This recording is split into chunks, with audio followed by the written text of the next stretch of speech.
Good evening, Crimson Tide Nation, and welcome to the 62nd edition of Alabama Crimson Tide Live. From yours truly, Jackson Johnson, and my partner in crime, Trevion Ware, as we'll be having a fun time tonight on the 62nd edition of Alabama Crimson Tide Live, discussing the preview of Oklahoma coming into this Saturday on ABC, 3:30 p.m. Eastern, 2:30 p.m. Central Time.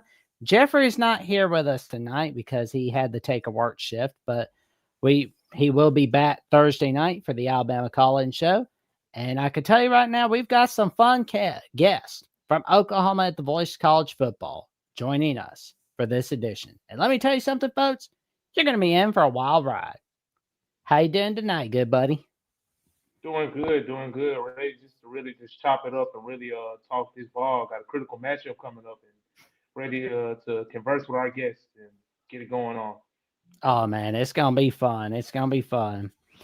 But before we get things really started, we've got the merch store of Alabama at the Voice College Football, as we got it all right here. We've got the hats, we got the t-shirts, the sweatshirt, that polo shirt, the tumbler, the can cooler, the game day mug. We've got it all. We've got it all right here on Alabama at the Voice College Football. And if you would like to see more merch ideas on the merch store, send an email to voicecollegefootball@gmail.com and they will get right back to you. It's never too early to do shopping for Christmas at the voicecollegefootball.com/shop. It's never too early to do some shopping. And he is a contributor at OU Insider. He is the host of Center Sundays Live and Oklahoma Centers Live, and co-host the post-game show for Oklahoma at the Voice College Football, the one and only himself, Josh Muller. And who needs Travis Kelce and Taylor Swift when you got the top married couple of the Voice of College Football themselves, and they are celebrating their 1-year anniversary hosting Oklahoma at the Voice College Football next Tuesday. The one and only themselves, Chad and Tierney Smith. How's everybody doing tonight? Doing all Fantastic. Good. That was awesome. Oh man, we got ourselves a fun night. I tell you what, especially on a Monday night, just like looking forward to Alabama, Oklahoma, and we're gonna see Sean McDonough on the call once again. And Josh, to answer your question, I think somebody was asking the Star to have Sean McDonough call the Alabama games. I think that's why. Is that what it is? Yeah, I was wondering. I mean, I don't care for that broadcast team, but maybe I'm the indifferent one. But nonetheless, it's going to be a great game this weekend. Right, yeah. Oh, man. So going into this game, Alabama's looking for some revenge. And Oklahoma is basically in a playoff elimination game, so to speak. What are each of you looking for in this game? But before we get to the position battles, what are like the early things you're looking for exactly? We'll start with you. Go ahead, Josh. If you want. Yeah, I mean, I think that the obvious one is just how well Oklahoma's offensive line can perform. They've been improving each and every week. It seems like they keep on getting a little bit better. They really aren't doing bad in terms of pass blocking and haven't all season long. And here in the recent weeks, we've seen them really be able to step it up in the run game. That's probably the biggest matchup that I feel like a broken record always mentioning that for Oklahoma, but they're getting better. And then, of course, with your two true freshman bookends, and then you get EPL in there, Eddie Pierre-Louis coming in there and doing his thing and really helping in that run game. That's kind of what I look forward to, and hoping that Oklahoma is able to do something against this Crimson Tide defense, which, thinking back, I think this might be the best defense that Oklahoma will face up to this point now. So I think it's going to be very telling, specifically that offensive line. The trenches are always where it's at, right?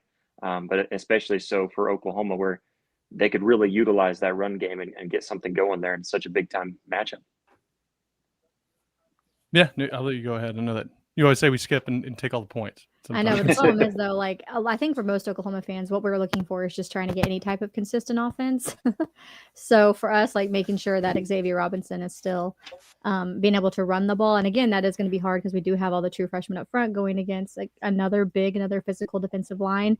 I say I'm not worried about the defense. Like the defense is going to do their job, and it's just, to me, it's always for Oklahoma. It's up to the offense every game to do theirs. And so they did what they needed to do the second half against Tennessee to get that done. But I also saw what they did against Texas and Ole Miss. So it's kind of who's going to show up. Yeah, I just kind of piggyback off that just quickly. I think it is for Oklahoma. It's always been the rushing game, but specifically for John Mateer being post surgery. I know we'll get into the matchups later on, but just how much he's kind of, except for the Tennessee game, how much he kind of fell back in terms of his aggressiveness in the run game and how much that's really been leaned on early in the season by Oklahoma.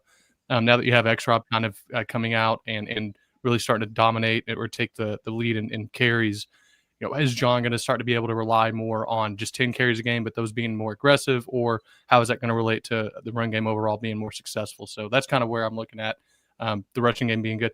Pass game, I think that they are going to be have success, especially if the take what you give there is kind of met with John. Sometimes he can struggle with that, but I think that it's going to be, like Josh said, one of the better defenses we faced, as good as Texas or Michigan's. But I'm just excited really to see kind of where John feels in terms of the run game. Yeah, and from the Alabama side of things, it's honestly it's a lot to look at. And you would be and a lot of people would be having their eyebrows up, saying, "What is it to look at? The team's on the 8-game winning streak." But I'll start on the offensive side of the ball. Obviously, versus LSU, they didn't have their best outing, and a lot of that's due to just up front in the run game, not being able to have a serviceable run game is really hurting this Alabama offense. And now you see it's kind of eking into the pass game. Teams are kind of cheating up defensively and not respecting Alabama's threat of the run game, and that's that's what I think it really is affecting this Alabama offense. Now defensively, I'm looking just to see Kane Warmack and that group continue just to piggyback off the performances they've been able to put together specifically over these last 4 games. Defense continues just to generate sacks on the quarterback. Secondary is playing high level football on the back end, but still having those small areas of concern. Sometimes the run game might their struggles in the run game might display and really rear their head. But overall, I'm looking to see Alabama continue just to be play sound defense and continue to take away the football offensively. I'm looking to see what can Ryan Grubb do from a creativity standpoint to get this run game going, because you look at Oklahoma side of things, they have a top tier defense. Literally, I saw that the defense ranked second in all of the SEC, and they specialize in stopping the run. So those two things could be a recipe for a hard Saturday evening for Alabama, just because simply Oklahoma will have the potential to make Alabama one dimensional if they cannot get that run game going. So that's definitely something I'm going to be keeping my eyes on, as is a lot of Alabama fans, a lot of Alabama faithful this weekend. Agreed. I mean, I cannot stress that more. The run game is definitely something we got to keep an eye on, and we have to stop run game, of course, but we'll definitely go more into that when we get to the keys to victory segment of the show for sure. But it's like that stop on Bishop. Well, that play that Bishop scored against us in the Alabama-Tennessee game, that has not left my head, because Yeah, that 60-yarder. Yeah, that's what I was alluding to with the Alabama run defense and them. They have the tendency to kind of give up some big explosive plays through the run game. The secondary has been intact mostly, but teams have shown the capability to run on this Alabama defense, and that's definitely something that Oklahoma has. Is capable of doing just with the dual threat ability of a John Mateer and some of the weapons that they have in the backfield and on the perimeter. So that's definitely something that's on the front end of the minds of all Alabama faithful, all Alabama fans this week for sure. Yeah, and Chad, I know that you talked about this on the Oklahoma Ole Miss postgame show with Tyranny and Josh, but you talked about your frustration with the clock management in that game. But have there been, like, for those who have not seen Oklahoma this season, have there been any instances where Oklahoma has kind of just been on clock management? Because, like, me personally, Tennessee. I've always thought teams that were on clock management for this season have been the Tennessee Volunteers, but not the Oklahoma Sooners. But what do you think?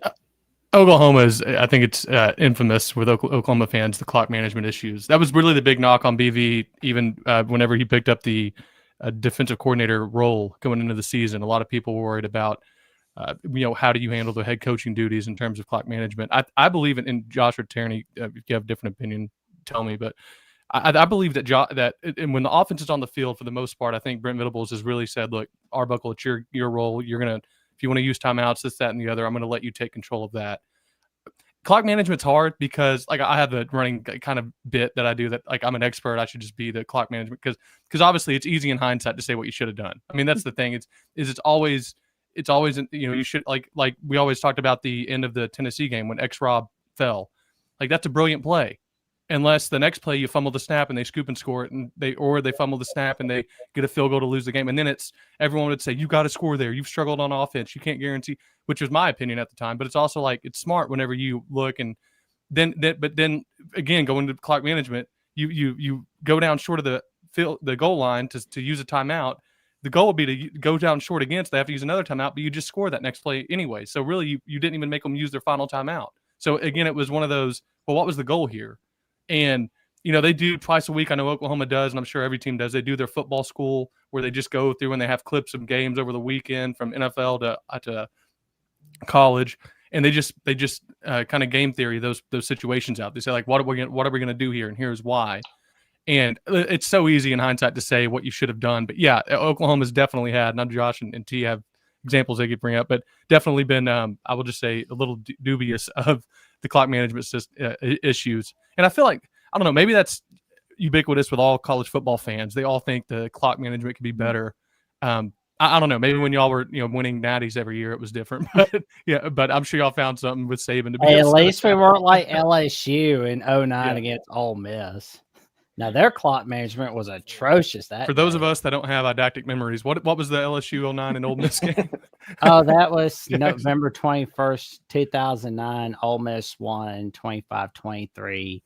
Ole Miss was overhyped into preseason, but they blew up their season after losing to South Carolina on Thursday Night Football. And their last game that they lost was to Mississippi State on SC Network. For those that have like Fox 54 in Arab, Alabama. There you go. or like any other location, but it's just wild. Josh, do y'all have any specific examples or what's your thoughts on the clock management issues with Oklahoma? I think that Tennessee game was I mean, it's the freshest in my memory too, and right. where I think it was the right move for X-Rob to go down, for Xavier Robinson to go down there on the 1 yard line. But then the very next play, like you mentioned, you ran it right into the end zone anyways, which I kind of hated for Xavier Robinson because there you took away a touchdown off of his stat sheet. But then on top of that, like you could have easily kind of done, I'm trying to think, there was an NFL game that they did a very similar thing where it almost looked like a QB sneak, but it was a purposeful fall down right at the one, like right on the line of scrimmage. Mm-hmm. You do something like that. You take a really short knee right there, burn up their last timeout. And then you kind of force this game situation to where now they have lesser timeouts and less time on the clock. And even if you don't score a touchdown there, you put your faith in the defense. Although if you were going to score anyways, I'd almost rather Xavier Robinson just take it right in the first try anyways. I think that was my issue. I was like, come on, at least you could have let X-Rob, Yeah. he could have finished it. But even beyond that, for me, there was 2 or 3 times in the Tennessee game where we tried to change the play with like 7 seconds left. And we had to take Yeah. a delay of game or had to blow a timeout. That was very frustrating. So we hadn't really seen that so much this year, I feel like. But I did not like seeing it in that type of environment. And then again, maybe it's the noise, the situation, it just got in the head, but that was really annoying to me. I'm like, why? What are you doing? Like, you can't do that. Or it caused us to have like other penalties in that way. But that was some of the clock management side that was different that I didn't like seeing against Tennessee. Well, then we will get to position battles for our next topic of the show. But first, we got to figure out some college football predictions, and we don't know who to go to, but I think I know a guy. Javon, you know a guy? Yeah, I think I know a guy too. Yeah, he real cerebral, but real good at what he does. So yeah.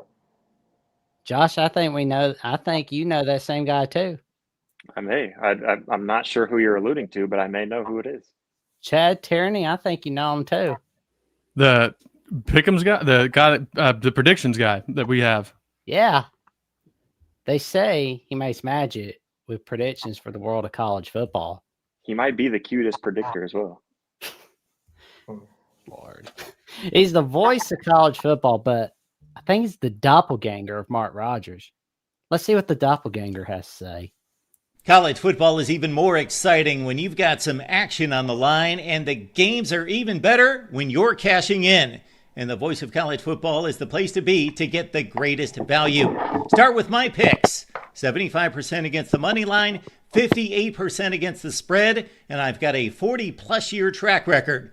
11-0 in the college football playoff for me last year against the money line, 8-3 against the spread. And I'm just the warm-up act. Steve Merrill of Wager Talk is our ace in the hole, show stopper. 7 years with the voice of college football, over 30 years in the industry. Steve gives us analysis on all the big games, but you can't miss Steve's weekly under-the-radar pick.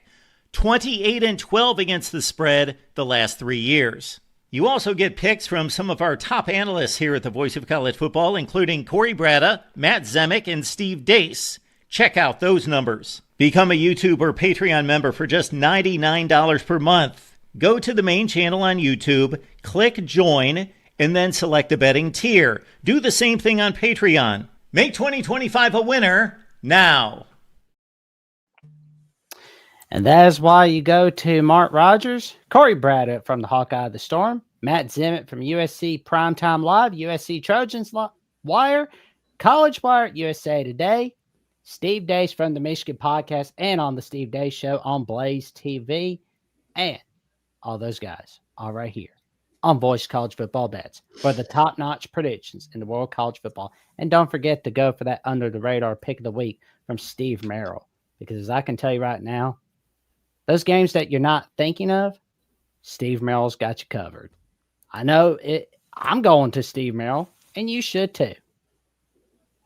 And I just want to clear the air too. I thought you were talking about Zeno, so that's why There we go. with the cutest college predictor in all of the voice of college football. So Well, I'll tell you this. Sorry, Josh. I'm always gonna make sure to go to Zeno as well. Dude, Zeno's 37-20. Like that's how wild is that? that is That's his pretty- record this year. It's a dog.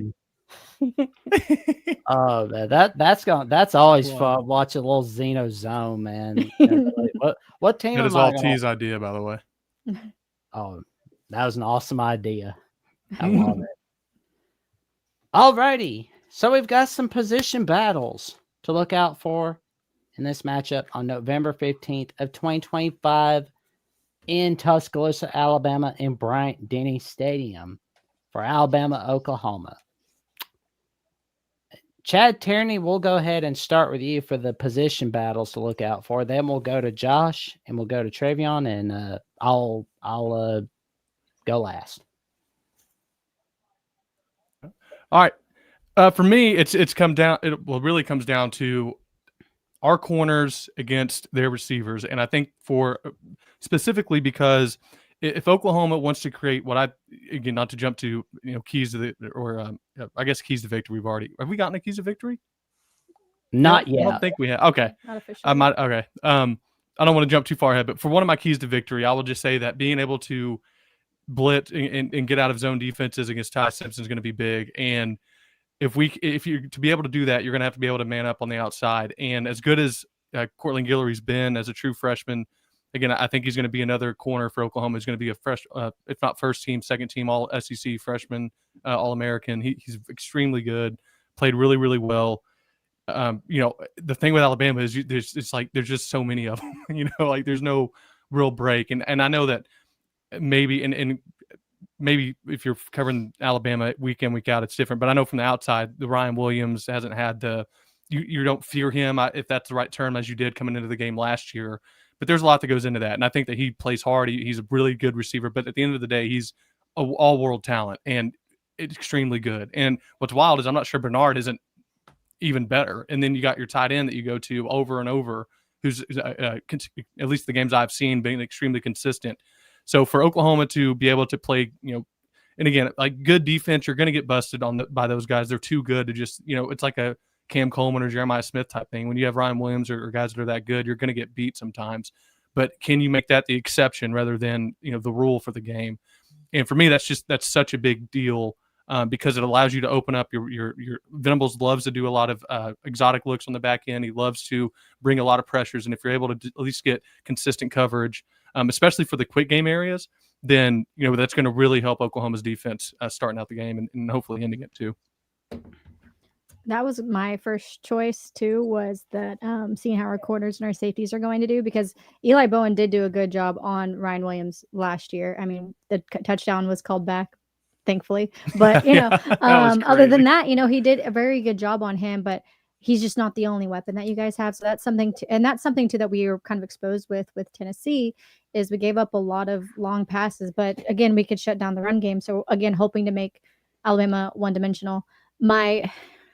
Again, it goes back to, I just believe in the defense. So my biggest matchup to see is really just how well the offensive line is going to continue to hold. It is worrisome when you have 2 to 3 true freshmen out there. They're doing a fantastic job and they're working as hard as they can, but at the same time, you're going against experienced veterans.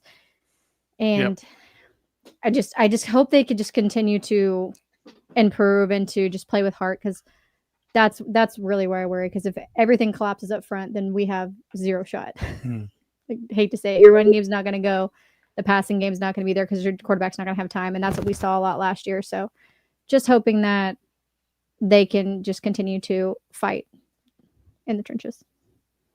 Yeah, I think kind of going along with what Chad was mentioning with really how your DBs, I think Oklahoma's DBs, when you're talking position battles against each other, the DBs against Alabama's wide receivers, because Alabama has been an extremely good passing team, and a lot of that comes from Ty Simpson. So not just going down to the DBs, but I want to pick on Ty Simpson, and I think that the biggest battle will be Ty Simpson against Brent Venables' disguises that he throws out there, because I think every offensive coordinator looks at Brent Venables' defenses and they try to figure out what he's doing this week compared to what he did last week. But Brent Venables doesn't run the same thing 2 weeks in a row. And so, a lot of offensive coordinators have to figure that out, give that to their quarterback, and then they have to expect their quarterback to be able to see that and read that in real time. That's extremely difficult. And so I think picking on Ty Simpson as a young quarterback, a guy who doesn't play like a young quarterback, he plays like he's a veteran, and he's been extremely good all season long. But I think, and correct me if I'm wrong, I think this is now Alabama's toughest defense that they've gone against now this season as well. And so, especially with Brent Venables trying to mix those schemes up, you'll see a lot of stunts. You'll see a lot of a lot of guys stepping up as if they're going to come in on a blitz, and then they end up dropping back into coverage type of stuff. So it's going to be a defense that you just can't prepare for, because, like I said, Brent Venables will switch it up to where he won't have the same singular look from last week that you're going to get into this week. And so I think that's going to be really, really telling to see how Ty Simpson responds to that. Well, we'll wait for Travion to get connected back up in just a little bit. Yep. But I think for just to jump off that just real quick, I think that the Ty Simpson thing is so big because rarely our team, the first thing you hear all the time is, what do you do when you go play a big game? It's you make a team one-dimensional. Alabama's one of the only teams I can think of that makes themselves almost one-dimensional on purpose and still finds a way to win games over and over and over again. And the only way that I could think, and like you had mentioned with the rushing, is you look, I mean, not that it's the same Alabama team at all. They're much better, but I think the blueprint is the only loss you've had. You got to be able to hold them to the rush yard. And it was almost carbon copy of what Oklahoma did last year. You have over 250 yards rushing for Oklahoma to less than, I think, like 60 or something for Alabama, maybe less than that even. But that's what Florida State was able to do. Now, again, Ty Simpson isn't going to make the same mistakes Milroe did. He's a better quarterback, especially with his arm talent. But for me, it's such a big deal to be able to blitz him and put him in different looks on the back end to get turnovers and what's going to, I really think, give you a chance to win the game. But well, and I think personally, if we could put a stop to John Mateer, put some pressure on him, I think we're good to go. Defensive ends versus how Mateer is playing, like that's going to be a position battle to look out for, because we saw what Bama did to Bo Pribula. They put enough pressure on him. That was a key to victory right there. And we put a ton of pressure on Tennessee. That helped us right there. Put enough pressure on Garrett Nussmeier to the point where LSU was thinking, you know what, we're going to bench him for Michael Van Buren. We're done with this Nussmeier era or the Garrett Nussmeier experience. Tell me if I missed. Oh, go ahead, Josh. My bad. I was just saying to that point too with Oklahoma's offensive line. I think a lot of Oklahoma fans think that this offensive line just hasn't been good all season long because of the sack numbers, and I think a lot of opponents, come in looking at Oklahoma the same way. They just see the sack numbers, and that's it. When you break it down and see how long it is before those sacks, Oklahoma averages more than 4. I know it's more than 4 seconds. I forget the exact number now, but more than 4 seconds per sack, which is like top 5, top 8, top 10 in the nation. And so they even though they're allowing those sacks, what that tells me is John Mateer holds on to it too long. And so I like that you bring that up as a position battle there, Jackson, because that's definitely one that, John Mateer needs to be able to get that ball out quickly. Yeah, because if he doesn't, he's in big trouble. Exactly. But a nice win for Justin Jefferson and LT Overton and Yahtzee Pierre and company. Right then and there. Can I ask you a question about LT Overton? Is he, like beginning of the year, I thought he was going to jump out and really be a guy, quote unquote. And maybe, admittedly, when you're not watching it every week, maybe I just haven't noticed. Has he been the star or am I just kind of thinking he was going to be better, more hype preseason than he actually was? But has he been the player that Alabama fans have wanted him or hoped he would be coming into this year? I think so, yeah. And I think Keeley has been a guy to look out for as well. Now, Justin Jefferson has been a guy that's really moving up. And, it was nice seeing him get a piece of that pie against Missouri. No, it wasn't. It really wasn't nice seeing that at all. It's tough hearing another Justin Jefferson in the SEC doing well. LSU, LSU wide receiver. So yeah, it's tough hearing Justin Jefferson because you're gonna fear him no matter who it is that you're going against. Right. Just one of those names. And he's good. Like that's not good. Yeah. I will say that Oklahoma, I believe, has only given up 33 sacks so far or something like that. Oh, no, 20. Yeah, wait, 20 sacks, I think. Yeah, they're not giving up that many sacks. We gave up like 55 last year, by the way, just for Oklahoma fans to hear that and remember what we came through. We've been through. This is green pastures compared to the barren desert we walked through last year. Hopefully it continues to go well. Yeah, it's gonna be interesting to see what happens. For Oklahoma. Sorry, I can hear you.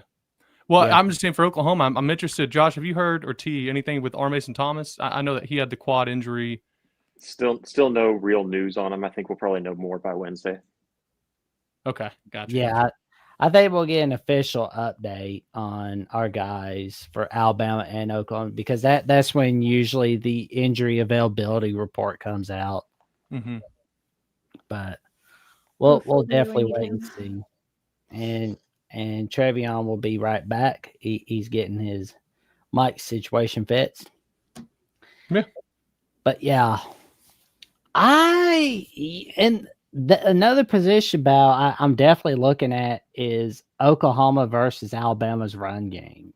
You know, where the defensive ends can really just put enough pressure on Alabama's run game, and that puts Alabama in trouble for sure. Because there again, we've not done so well on the run game on offense this year. Mm-hmm. Yeah, and it's just been ugly. So, I was going to say that's what's been interesting to me because Alabama coming into the year had such a stacked, it seemed like, offensive line with Caden Proctor coming back and a couple of those guys that you thought they would really.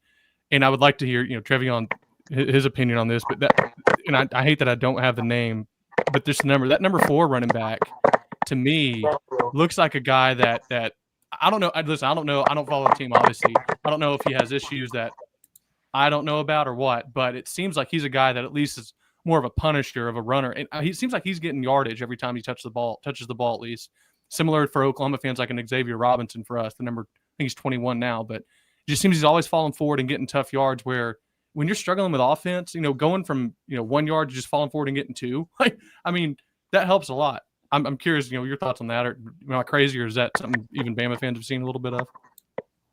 Yeah, first and foremost, my apologies. I don't know why I had an audio issue, but I'm gonna get to that. But some of my matchups for the when looking at Oklahoma is the main matchup for me just goes is up front in the trenches.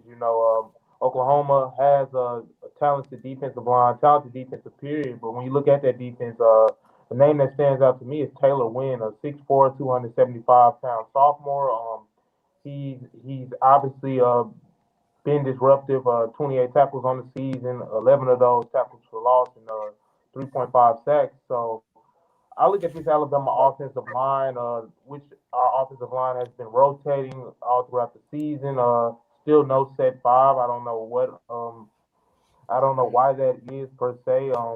But still no set five. So when you look at Oklahoma's defensive line, they also have another defensive lineman, Mason Taylor, the senior, 6'2", 249, 249 defensive lineman, 6.5 sacks on the season. So getting those two guys blocked up and shored up, so Ty Simpson can have time to stay upright and get the ball to a lot of Alabama's playmakers. That's definitely key because the reason why Ty Simpson was off last week, in my opinion, versus LSU, it was just simply everything was sped up.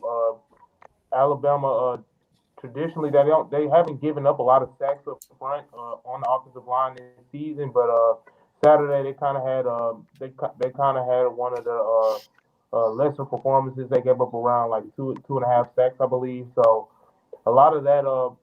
So getting those two defenders blocked up front for Oklahoma, that's going to be key. But getting back to the Daniel Hill piece, his name is Daniel Hill, 6'3", 240-pound running back Alabama has. Yeah, he's a good runner of the football. He always falls forward.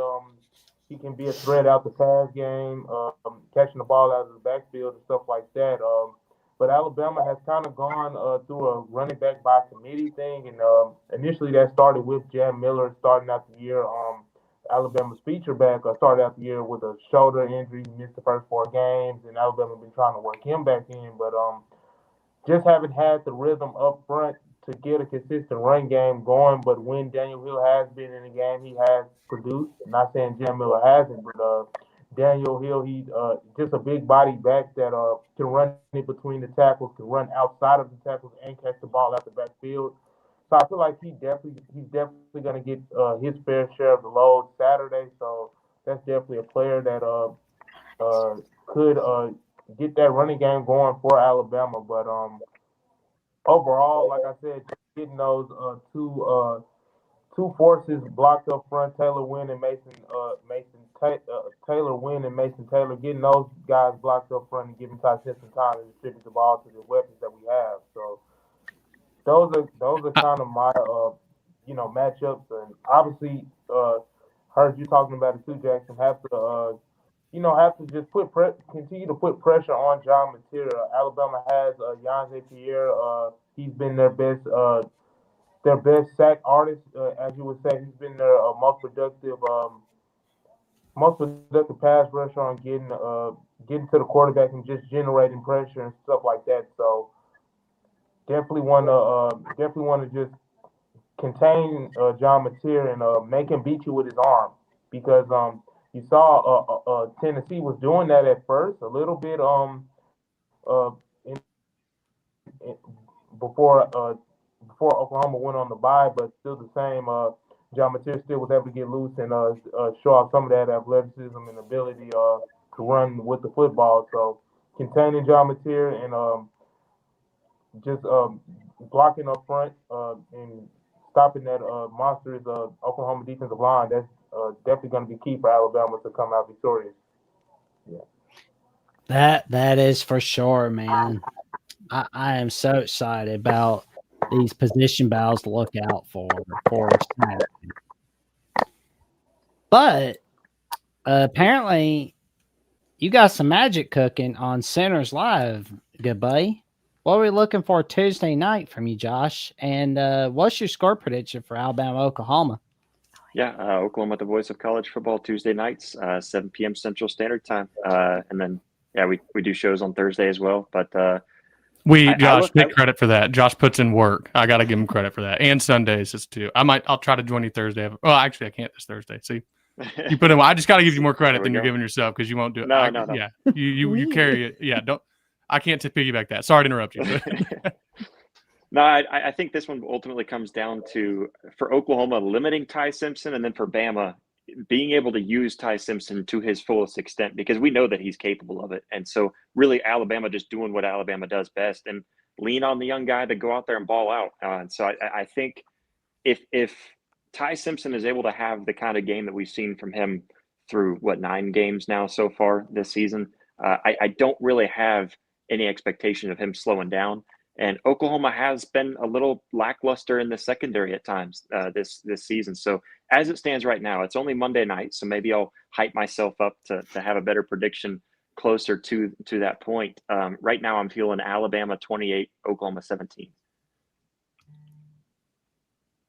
I feel like it's a little lower scoring than that, but that's just me. I think it will be defensive game for the most part, but I think just based on what I've seen from Ole Miss and Tennessee being able to exploit Oklahoma's defense just enough, this was always the offense that I think, no matter what, I always looked at Alabama's offense as being the one that could probably, eat up Oklahoma's defense probably the most.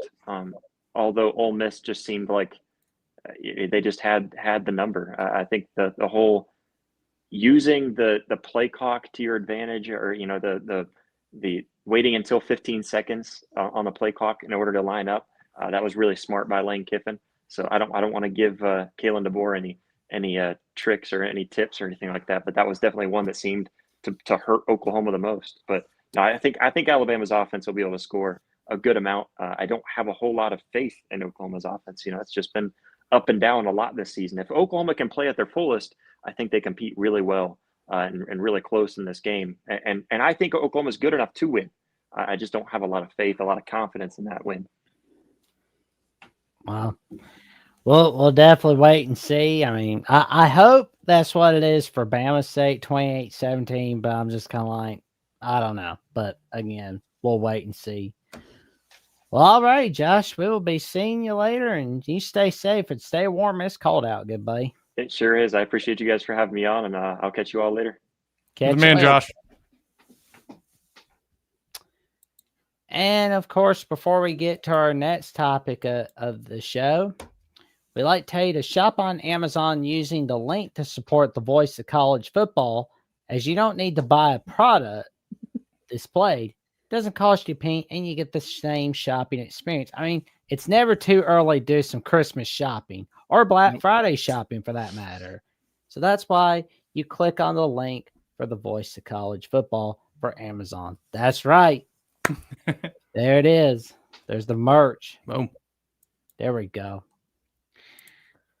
Alrighty, so we've got some players to watch for on Saturday.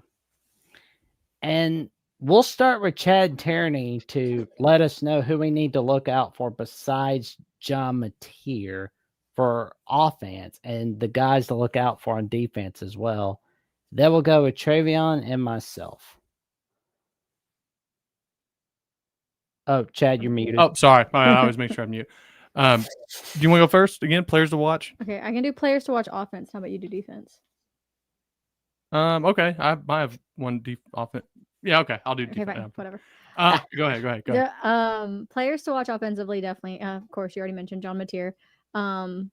Hopefully he is a player worth watching. We'll put it that way. Xavier Robinson's really been our RB1. It was Torrey Blaylock for a while, but it has been X of late because he's really just come on. So he's a guy that's been really physical, really tough. He's been able to create when there's nothing to create from. So he's done really well with that. Isaiah Satanga is someone that John Mateer trusts a lot. He is a receiver. He is also our punt return and kick return guy. My only worry with him is he has had a fumble issue. So really need him to hold on to the ball. Deion Burks is another receiver that we tend to go to, but he's also kind of, I feel like we either go to him a lot or kind of not at all. Yeah. I don't really know why necessarily. A tight end that we were going to, but again, we kind of gone away from him is Jaron Canick. Who's our linebacker turned tight end. When he is out there and he is a target, he's usually pretty. I hate saying stuff like this because I don't want to jinx him. He's usually pretty secure with it and able to make the play there. So I hope that we do incorporate him a little bit more. Those are really the 4 for me that are the most to look out for. Giovanni Gibson is one that's come on late. He's one of our bigger receivers. He was injured through half the season and is just now starting to get more reps. So I don't know how secure he feels out there, but he has made some plays and some catches for us as well. So those would be my top ones to look out for overall. Mm-hmm. You may add on offense. Yeah. I mean, most of those are spot on. I think if I'm going to add any, Ryan Foje, the right tackle, Oklahoma start using 2 true freshman tackles on both ends. Always scares me, especially whenever you have NFL caliber defensive linemen like Alabama obviously has. Now they did really well against. He did really well against Ole Miss. Did really well against Tennessee. For what you would expect a true freshman to be able to do. Obviously had some misses in different times, but really excited for the future of those players. But that doesn't help you this weekend coming up. Is he going to continue to progress? We had Derek Simmons. I know Trev talked about the kind of rotating door of offensive linemen. Oklahoma had finally settled on an offensive line, and then Derek Simmons gets rolled up on in the Texas game, the 20th play in, and it really just kind of Foje came in, did a pretty good job, but you had to again go to a different offensive line set, and it really just messes with your communication and your kind of culture or your ability to play consistently on that side. On defense, for me, obviously you mentioned Taylor Wine and a couple other guys. What's funny about the Taylor Wine thing is what Oklahoma is, the reason why they're so good defensively is Taylor Wine's not even a starter. He comes in the second team, and that's what's crazy is he's just as good. There's really no fall off. It reminds you of those old. Well, I mean, in Oklahoma, it used to always be we got to be like Bama is, where there's no drop off to, you had so much talent accumulated on one side, or really on both sides for that it just. That's why I thought they were so good so long. Is they're able to not have any kind of fall whenever they bring in guys to give the first teamers a spell. And for Oklahoma, it's right now they're not even getting a fall off. In some cases, they're getting better production in areas. Owen Heineke, first ever start as an SEC linebacker, SEC Defensive Player of the Week, has 12 tackles, a sack and a half. Huh? And he had the dot. And he had the dot the first game, the green dot. But it's one of those things. And he was the fun fact, he was a lacrosse player for Ohio State his freshman year in college. He didn't even play football, and he comes to OU, walks on, and funny story. Venables talks about how his freshman year he would cut the line to get more reps, and it would screw up Venables' reps, his rotation, and he would get so mad at Owen. And he's like, I kind of respected it in the back of my mind because I love a guy that wants to get in the fire, but he just wasn't good enough at the time to get in my reps, and it would mess with our defense. and he's turned into a guy where you watch him play, and he's number 38. He's lightning out there. He's really fun to watch. So that's a huge one for me. Is how does, especially if R. Mason Thomas, again with the quad issue, Kobe McKenzie, number 11, our starting linebacker, had a groin issue against Ole Miss. He didn't play last week against Tennessee. And if those guys are back, you want your leaders out there because they're leaders for a reason. And R. Mason Thomas, one of the best edge players in football. So you want those guys back. But if they're not able to play, it really does fall on a Taylor Wine to come in. PJ Adebawore, number 34, a big 5-star recruit out of high school, has really started to play well the last few games and play well in a way that doesn't show up a lot on stat sheets. He's been very sound on the back end of plays where there's been a lot of cutbacks he's been able to scrape up, and then just really use his length and his leverage to really make a lot of disruption up front. So a PJ Adebawore for me, Cortland Guillory, number 4, our corner, the true freshman, has been fantastic again. But I always the Bowen brothers. The Bowen It's brothers, kinda obviously in the hard. back There's a end, lot on but defense. there are, and those are the kind of guys where I am. I think if OU wins, I think that the defensive line, I think that Taylor Wine has a big day, and I think Adebawore does. You're going to have to get turnovers. So there has to be a way for the defensive line to get plays up front with pressure. We are a really good pressure rate team without even blitzing. They're just very talented up front on the offensive line. Jaden Jackson, a guy that I think doesn't get the respect. For me, he's the best nose tackle in football. I mean, I don't care about classifications, any of that. The dude is 3'4", 330, 6'3", can do backflips. He's insanely athletic. He's Samoan, just a strong, just a mauler. And if you watch him, he's never moving backwards. The worst you can do is stymie him. And I mean, he's gone up against some of the best centers that you'll see. And he's did it even last year. And last year as a true freshman. And, whether or not he's the best, actually, now he's accompanied by I'm an OU David fan. Stone. Yeah, and now you look at a David Stone, who was the big recruit and at number 1 D tackle and all that. And I know long-winded answer, only to say I think the players to watch certainly on the defensive side are the ones mentioned, and just overall, can that defensive line get pressure on a Ty Simpson and really just put a lot of worry and like you had mentioned, or Jackson, you had said he sped up.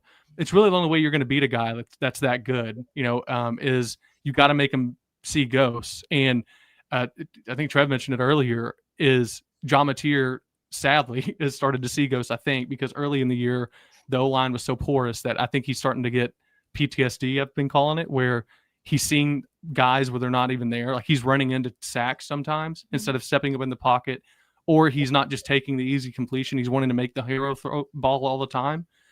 So hopefully he continues to be better in that regard. But and we saw him finally improve the second half of the Tennessee game. So it had been like that for essentially. And again, he had a surgery, had a knee injury too, as well as the thumb. So like it does make sense that you're going to be a little more shy. He's completely favored. And it's almost like when he came out the second half of the Tennessee game, he was just finally like, screw it, like I can play. Like I'm just going to play football. I'm getting out of my head. And he was so night and day different. Again, still holding it a little too much and not making necessarily the easy play, but it was much better than what we have been seeing the past 2.5 games. Trev, I'm curious on your players to watch. If you could answer a question for me, just one player Oklahoma fans may not, and I think kind of what Jackson asked, just a player, obviously the Ryan Williams, the great, you all have, who's the player that really is like your glue guy or the guy that kind of gets the engine going for that offense or the defense even? Just curious what you think. Oh man, connections messing with him. Oh, he messed up. So he's or Jackson, you can answer it now. But it's on again, off again, on again, off again. It is just messing with him. But Bernard is definitely got to look for. Yeah, Bernard's good, man. Man, he's been amazing throughout the season. Now, was he? Correct me if I'm wrong. Was he the guy that was going to portal in the offseason, and he and Williams had the "We're coming back" video or something like that? Yeah, I think that's what it was. Because they've been BFFs like during the offseason. That's it. Yeah. Yeah, like especially when you see that video of them hanging out on the Barstool Sports interview with John Gruden, which I mean, that's it. Yeah. Mm-hmm. Yep, that's it. Jeremy Bernard. There. Is it Jeremy Bernard? Jeremy. Mm-hmm. Okay. Is he a transfer, or has he been at Alabama the whole time? No. No, he's he's been Bernard transferred to Bama, I believe. Gotcha. Yeah. Yeah. But Okay. With That says, DeBoer, it looks Lonnie like. Brooks. Michigan State, Washington. Lonnie not Brooks DeBoer. is our X factor. That I do know on offense. He has been our X factor on offense. Lonnie Brooks. Okay. Oh man, he's been amazing. It's he's been such a key factor for our 2025 season for Alabama. And here we go. I think Trayvon is back. There he is. Let's see. Yeah, what I'm sorry. Like I said, I apologize. I don't know why I'm having these connection problems. But to get back to players to look for on Alabama side, I'll start offensively. There's about probably 4 names that come to mind. And I'll start with in that running back room department. Jam Miller and Daniel Hill. Are they able? Is Alabama able to find a balance between those two and help kind of spark that run game? And I know a lot of that deals with offensive line, but both running backs have the ability to catch the ball out of the backfield and run in between the tackles. So it's going to be up to Ryan Grubb and his creativity in getting those running backs the ball in space, whether that's the extension of the run game via the screen game or things of that nature. So Daniel Hill and Jam Miller, those are two guys to definitely look out for. Another name offensively to look out for on Alabama's side is our 6'4" receiver Isaiah Horton. He's been kind of quiet over these last few weeks, but with defensive keying in on Ryan Williams, keying in on the Jeremy Bernard, they still have Isaiah Horton who can stretch the field vertically, who can be a threat in the red zone, who can catch the ball in intermediate spots for Ty Simpson, especially when he needs to get it out quick in a hurry. With that Vantage Sooner defensive line. So definitely Isaiah Horton. That's another guy to look out for. And just staying in that receiver room, Lotzier Brooks, the exciting true freshman wide receiver. He has the ability to make a lot of dudes with on tackles in open space. So getting him the football when dudes like a Jeremy Bernard and Ryan Williams are the main focal points of the offense. Dudes like Isaiah Horton and Lotzier Brooks, those dudes definitely can eat and take advantage of that Sooner secondary. So offensively, my guys to look out for it would be like I said, would be Daniel Hill, Jam Miller, Isaiah Horton, and also Lotzier Brooks. Now defensively, I have 4 other names that both fan bases should want to look out for. I'll start with the true freshman cornerback we have that's kind of been manning down the island, especially these last couple games. And player I'm alluding to is Dijon Lee. Like I said, a 6'5" true freshman that Alabama seems to trust a lot. Specifically, Kane Wormack trust him in those big moments, and plus his ability to be a willing tackler, uh, and that's going to be needed with John Mateer's ability to escape the pocket and extend plays. And so, Dijon Lee, that's definitely a player that should have an impact on Saturday. Another player defensively that should have an impact on Saturday is Yonze Pierre. He continues to come on strong for Alabama's defensive line. Over the last 6 games, he's been able to accumulate 5 sacks, and he's really just a player that's really started to come into their own. At the start of the year, he wasn't a starter for Alabama, but now he's a starter and he's playing like a starter. Just has a high motor, just his ability to be a willing tackler to cover and just to get after the quarterback and make things hard on John Mateer. So John Pierre, that's another dude that you definitely want to keep an eye out for. And Agreed. And just also defensively, another dude that's also been coming on late. It's Red Morgan. Red Morgan. He's kind of a smaller DB. He's like 5'10". But he plays with a lot of heart. He's not scared. He's willing to come up and make tackles. He's willing to cover. He's willing to blitz and do these things that Kane Warmack wants out of his nickel defensive back. So Red Morgan, that's definitely a dude that you want to look out for. And lastly, another that you also want to look out for is he might be Alabama's just best all around defensive back from a physicality standpoint to covering and just being a ball hawk. And that player I'm alluding to is Bray Hubbard. Bray Hubbard, he continues to Oh yeah. he continues to be a ball hawk for Alabama on the back of the things. Like I said, he's a willing tackler. He'll come up, he'll smack you in the face. He'll come up, he'll blitz. Oh, it's a ballroom blitz for Bray Hubbard. I tell you what. He plays like his hair is kind of on fire. So that's definitely another dude that you want to look out for. So those are four offensive players and four defensive players that you definitely want to look out for. That can definitely be game changers for Alabama and help them secure the win. Because I know Oklahoma's going to come in hot. They're coming off of a bye week. They've had an extra week to just be able to scout this Alabama offense and also just rest up and get healthy. So For sure. That can make a difference. Oh man, that's for sure. And those are the key players to watch for Alabama and Oklahoma on Saturday on ABC at 2:30 p.m. Central Time. Alrighty, so we'll do things a little bit different. So we'll do like a fastest minute for keys to victory and score predictions since Senator Smith is going to start in about a few minutes or so. And we'll start with Chad Tierney for keys to victory to watch for Oklahoma. And then we'll go to Trevion and myself for keys to victory in the fastest minute.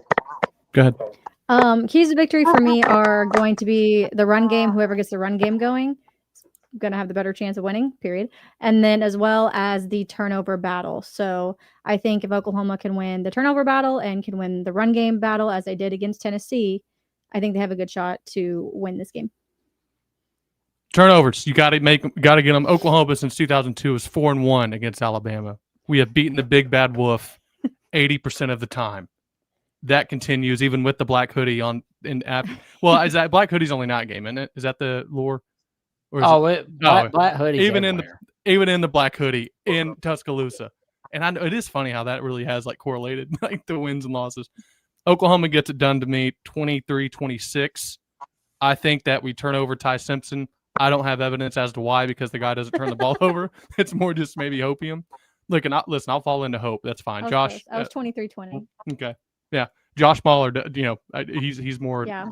He's too. Well, he looks too much at sunshine the yeah. We'll give him a little more sunshine puppy in this. I've definitely I've what is it with the water. What? Waterboarded myself with well, yeah, so, yeah. I just both teams are. What's funny is like both teams are struggle to run the ball, but I think Alabama obviously he would have to trust their offense more right now. It's just with Ty Simpson playing like he is. I mean, for me, he's probably my Heisman favorite right now with how he's played, and he's when I'm saying turnovers, that's what Oklahoma's going to have to do if they're going to win. So if I'm going to pick them to win, right? Yeah, exactly. You got to have two of them and a pick six to be one. I'm just hoping that's it. Tate Sandell, by the way, maybe the best kicker in the country. He's made 18 in a row. He's like 5 of 5, 55 yards plus. He's insane. Knock on wood.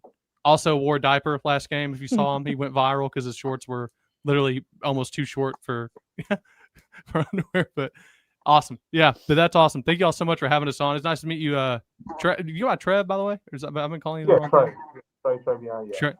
Okay, sorry. Awesome.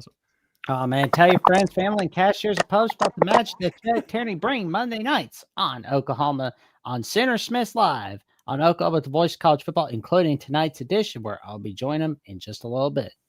See you in a bit, guys. See you. Thank you. Trevion, what are your keys to victory and score prediction for this game? Yeah, I'll keep it short and sweet. Obviously, Oklahoma wants to come in and play. They're fighting for their college football lives, but they want to play upset, and they want to, this will definitely be the win that would help them get into the college football playoffs. So from Alabama's standpoint, it's protecting home field, starting fast on offense. You see, Alabama has stalled on offense over the last two games, specifically against South Carolina, with no first down and no touchdown in the first quarter, and it took them all of the game to get things going. And then and I feel like that kind of seeped in over to their offensive performance versus LSU on Saturday. So definitely, my biggest key would definitely be Ryan Grubb and Ty Simpson and company getting that offense humming early. Because Oklahoma, they have weapons that they can go to, and they have the ability to score early too. So you want to start fast offensively. Obviously, you want to get the running game going. That those two marry into each other, just starting fast. So hopefully you can get the running game going, and also just from a defensive standpoint, just continuing just to play with that passion, continuing to play with that momentum, continuing to play with that intention of just being violent and just taking away the football and things like that, and giving the Alabama offense extra opportunities to be effective. So those would be my keys to the game, and my prediction, I'm not going to say it's a blowout because I definitely don't think it's a blowout at all. I definitely think Oklahoma has a very talented team, specifically on defense, and which is why I think it's going to be a low-scoring affair. And I saw the spread line was about 6.5 points.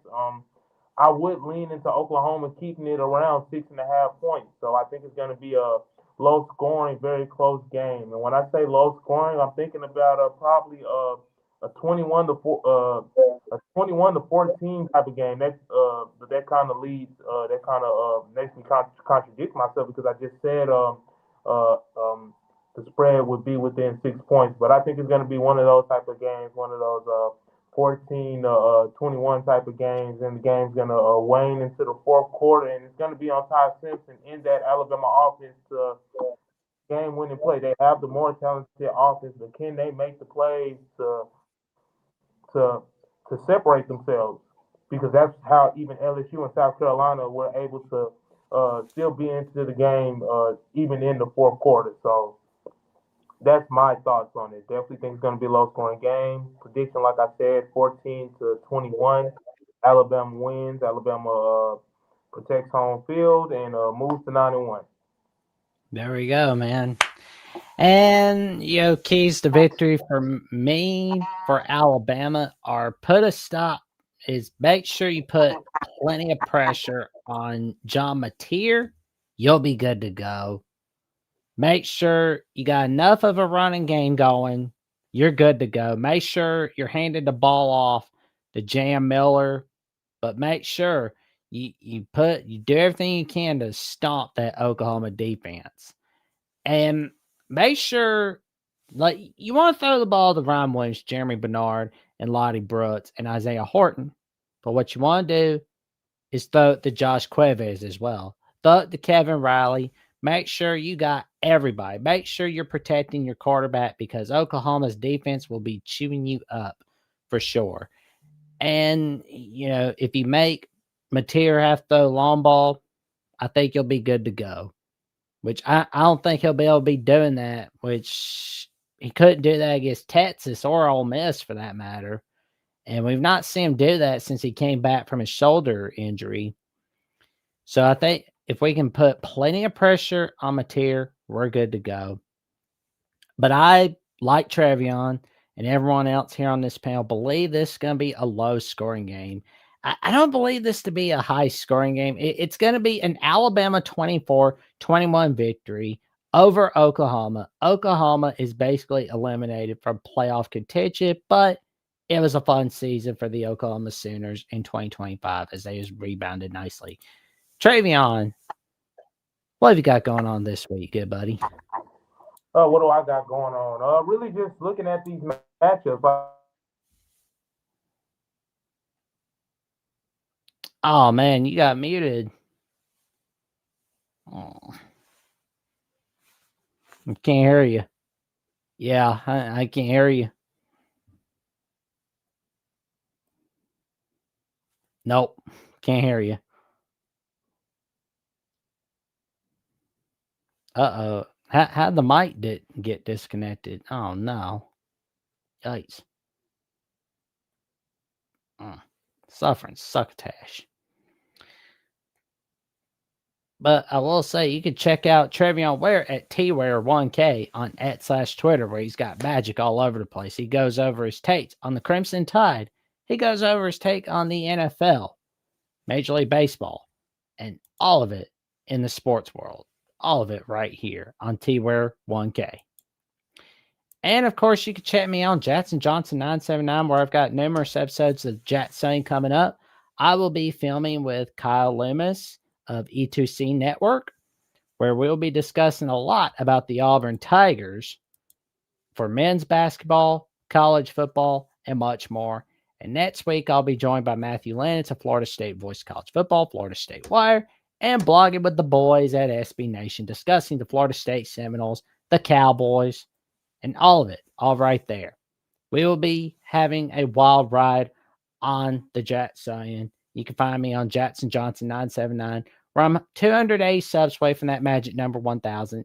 And for more updates on what I've got going on Alabama The Voice College Football, the Jacksonian, or Paul Feinbaum Show, or my adventures with Mountaineer Paul on Jackson's World College Football, Lockout, West Virginia. Check me out on Jacksonville. Be on @/Twitter and on Instagram. That's Jackson Johnson 543908. And my other adventures on SEC Live on SEC at the Voice College Football later tonight with Lucas Hill. And you can check out Jeffrey Only Talks Sports, where he talks sports every single day, or at least he tries to, including this Thursday night on the Alabama Call-In Show, as we take your calls at 9 p.m. Central Time. You'll definitely see Trevion and myself tomorrow night on Primetime Live on Alabama with the Voice College Football. And, of course, we'd love to thank you all for getting us over to 3,000 subs. We are building a community of Alabama football fans and Alabama athletes. We're building some magic over here, and you are helping us make this magic. I from the bottom of my heart, just want to say thank you for helping us get past the 3,000 sub mark. And, we will definitely be seeing you all tomorrow night. And with that being said, we wish y'all a happy Monday night. Stay safe, stay warm. It's cold out. And roll Tide. There we go.